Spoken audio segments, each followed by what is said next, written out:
Get your free copy of the complete tutorial at www.teachucomp.com/free. After you initially create your company file, you should review the chart of accounts to add, edit, or remove any accounts as needed. Please review the lesson titled The Chart of Accounts in Chapter 3 if you need help adding, editing, and deleting accounts within the chart of accounts.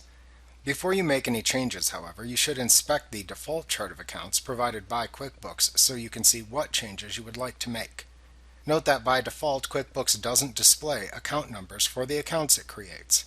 If you would like to assign account numbers, you can enable that feature within the Preferences window within QuickBooks. To do this, select Edit, Preferences from the menu bar to open the Preferences window.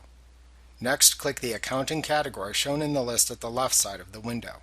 Then click the Company Preferences tab at the right side of the window.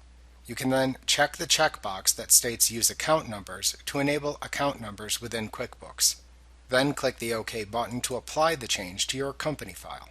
You can use up to 7 digits within your account numbers, although by default you receive 5-digit account numbers.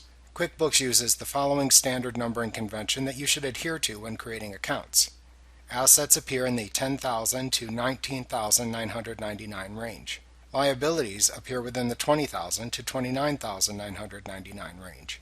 Equity accounts appear in the $30,000 to $39,999 range. Income accounts appear in the $40,000 to $49,999 range. Expenses that are cost of goods sold appear in the $50,000 to $59,999 range. Expenses that are not cost of goods sold appear in the $60,000 to $69,999 range. Other income accounts appear in the $70,000 to $79,999 range. Other expenses appear in the $80,000 to $89,999 range, and non-posting accounts appear in the $90,000 to $99,999 range. Also note that you may need to add additional accounts for trust management into your chart of accounts within QuickBooks. QuickBooks gives you an asset account named Client Trust Account into which you can place these funds. You can use subaccounts to separate funds for the individual trust accounts held. If managing trusts, you should review chapters 30, 31, and 32 within this tutorial.